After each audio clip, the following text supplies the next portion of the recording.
Hey guys, I'm Tyrone and welcome back to Harrison Family Farm. It is Thursday here in Kansas City on the farm. Not a whole lot going on. Just wanted to break out the camera and go ahead and open up the vlog for this week. Do me a favor, let's take care of housekeeping. Go ahead and hit that like button for me. If you're not currently subscribed or haven't subscribed yet, go ahead and hit the subscription button for me. Be sure you hit the post notification bell as well. Hope you guys are off to a great week. I know I have been. I've been having a pretty good week myself. Not, like I said, not a whole lot going on. Just got done feeding the animals. I got some water running right now for the cows. Let me show you guys. Got some water running for the cows. Today is one of the warmer days that we've had. Wednesday and today have been the warmer 2 days. We're actually expecting to get more snow tonight. So I thought this would be the perfect opportunity to go ahead and get some water out, or some additional water out for the cows while it's warm. One thing about them, I don't mind giving them a decent amount of water because they have that stock tank heater in there, and it does a pretty good job. I think I shared with you guys last week that at most maybe the top surface gets frozen, but it still keeps a nice size area where they can still get access to water. And so there, with that in mind, I don't mind going ahead and putting some extra water in there. I'll let it go ahead and get about full before turning it off. But yeah, here are the dogs. They're just munching on some scraps or whatever the case may be. The goats are over there being kind of territorial with one another. Or not territorial, I should say. Over there bossing each other around for sweet feed, it looks like, or they were anyway. And then the cows aren't up to a whole bunch. Beyonce was staring me down until I just turned around and looked back at her. But yeah, not a whole lot going on. Again, I just wanted to open up the video. Yeah, like I said, it hasn't been a lot going on the farm as far as outside and stuff, things that I've been doing. If you guys recall, one of my goals for this year is actually to sell our cows and then start kind of with a steer, or at least for sure sell Jay, which is our bull, and then Brownie, which is our calf that is 6 months now. And so only reason I'm entertaining the thought of holding on to Beyonce is because, like I mentioned to you guys, January this month should be the month that she should get bred. And I've been seeing Jay on her pretty tough, sniffing, licking, and testing, if you know what I mean, to see if the season and timing is right. So that lets me know that my guesstimation might be a little close. And so I'm gonna give her a chance to have a male. Possibly. We'll see how that goes. But another thing that I've been doing, kind of off the farm but in the house, if you will, is been looking up local auctions. I believe I found one that is going to be near here, at least within an hour to an hour and a half, that I might be able to take the calf and our bull to. I don't know yet. I need to reach out to see what requirements they have or what I would need to do. I've never done anything like this before. Anytime I've sold a cow or any kind of animal before has been off of Craigslist, so I'm not sure what they require of me, when I would have to have the animals there, and you know, just things of that nature. So I'm not sure about that yet. I believe I saw that they have an auction as soon as later at the end of this month, and so things for me to do is kind of reach out to them, find out what that looks like, and then see if I can meet their criteria within that time. And if not, find out when the next auction would be and the next opportunity. And then also continue to look for any additional local or semi-local auctions as well. But that's how that's coming along. I know I hadn't mentioned much about it, but since I made that announcement that I was looking to do that, but I am trying to make strides and progress in that department as well, so that I can be true to my word and also true to my goals. It's one thing to set them, but you also got to execute to make them happen. So I want to make sure that I'm doing that. But yeah, guys, not a lot going on this Thursday. I'm about to get ready to go to work, back to work, so to speak. You guys already know I do snow plowing and salt throwing. And like I mentioned earlier, we're expecting snow today or this evening. And so we're just going to go out and do some prep work, if you will, just to put some salt down in preparation for the snow to come. That way it doesn't stick to the ground, makes our job easier when we got to push later. So that's what's on my agenda for this evening. I'll check back in with you guys a little later, possibly tomorrow. Peace. Hey guys, so it is now Saturday and a whopping, what is it, like between 2 and 5 degrees on the farm, so pretty cold. I'm getting low on dog food as well as some sweet feed. And so I'm about to head out to go get some of that. But the thing is, instead of going to our normal stop that you guys already know, Feldman's, an uncle of mine told me about another feed store, actually not far from me. So I'm actually gonna go check it out. Never been to it before. Actually, I'd never heard of it until you mentioned it. And it seems like it's one of those kind of hidden gems that you pass every day and never see, at least for me in my case. So I'm gonna go check them out, see what they got to offer, and hopefully leave us some feed and some dog food possibly. But yeah, guys, I just want to check in. It's about 11 o'clock Saturday morning. This is supposed to be the last of this cold, this bitter cold that we've had. And the next, I want to say, week and a half, we're supposed to have progressively warmer and better temperatures. So I'm happy. The animals are going to love it as well. So yeah, without further ado, let's go ahead and head to the feed store and see what we can come up with.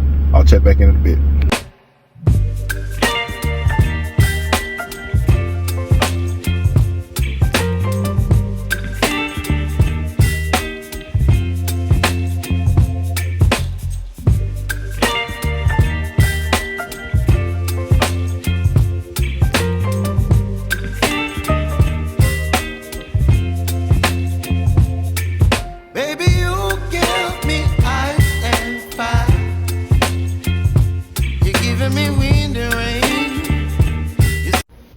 All right, guys, so I made it here to the Valley Feed and Supply Company. This is the feed place that I told you guys I didn't know about. So I'm gonna head in, check them out, see what they got, and see what we come up with, and I'll check in with you guys afterwards. Peace. All right, guys, so that literally took 45 seconds. Like, I didn't record any inside just because as soon as I hit the door, they greeted me. Immediately start talking to the lady that was at the counter, and she got me in and out of there so quick there was nothing to record.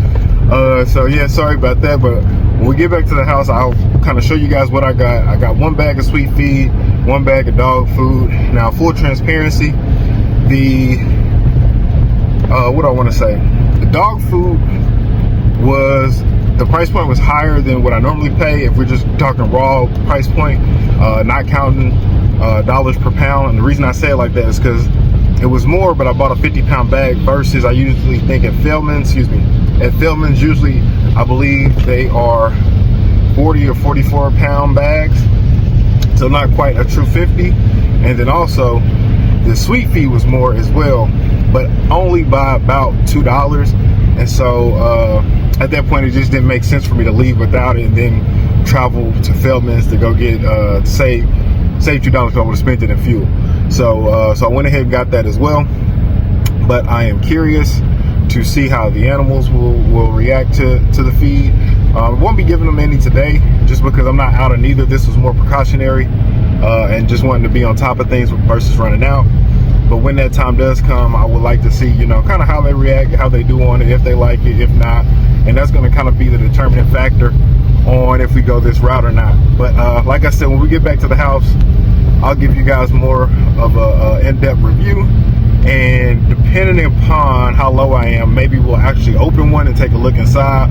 But if not, we'll just do that in a later video. But I'll check in later, guys. Peace. Hey guys, it is now Sunday. Yeah, yesterday got away from me a little bit. Had a few family things I needed to attend to, and so I didn't get a chance to open the feed. I ended up just taking it off the back of the truck and sitting in our stock trailer here. I'm gonna go ahead and get those bags out, and then I'm gonna get them out and then open these two up. That one there is for the sweet feed for the cows and goats, and this is what I tend to keep our dog food in.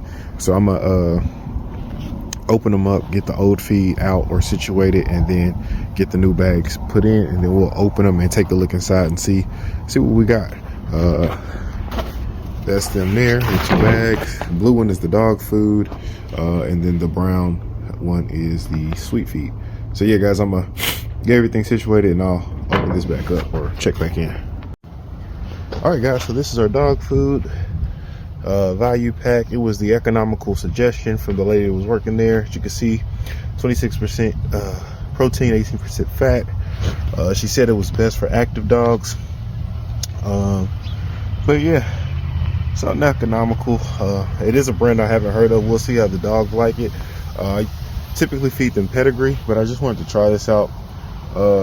Since they had it there, it was available, so we shall see. And next I'll go ahead and get the sweet feed opened up. I'll get the sweet feed opened up and then get it into its container. We'll take a look at it and see kind of the consistency of it. I'm interested to compare it to what we currently feed and kind of see some of the ingredients, so we'll do that here in a second. All right guys, so I now have the sweet feed out and got it placed into the storage container and open. And so let's take a look at it, and then we'll also take a look at the one that I normally get from Feldman's and just make a quick comparison. So this is it. I'm happy to see this like this and not in pellet form. I don't know if there's much of a nutritional difference, but I like to actually see you know, the corn milled up and the everything else in there. I like that over the pellets. And so that's that versus this is what I normally get from Feldman's. It's not as fine. It's a lot more coarse. The new stuff's a lot more fine. I don't know if the animals will care or notice a difference, but we shall see. This is again the one from Feldman's. It's 10% multi-species sweet feed, and this one here is also, I believe, 10%. Yep, it is. I can already see the number 10 on there. So yeah, and there that is. But not a huge difference. Like I said, a little more fine. I did get the dog food open too, and so here's that dog food that I just showed you guys the packaging of. I do got some of that old dog food mixed in down here at the bottom. As you can see, it's a lot more colorful. That's the pedigree. So yeah, I figured I'd mix it in. That way I'm just not doing a harsh change on it. And it was about the end of that anyway. But yeah, guys, not too much going on. I'm going to go ahead and get the animals fed. I got to pick up the hay as I always do here with the cows, and then get everybody else fed and taken care of. And I got to hurry up. I'm on a bit of a time crunch. My mother-in-law is in town, and so Angela and I are going to take advantage of that, and gonna do a little couples massage this afternoon before the Chiefs playoff game starts. And so with that, yeah, I'm on the time crunch. So hope you guys have a great and wonderful week.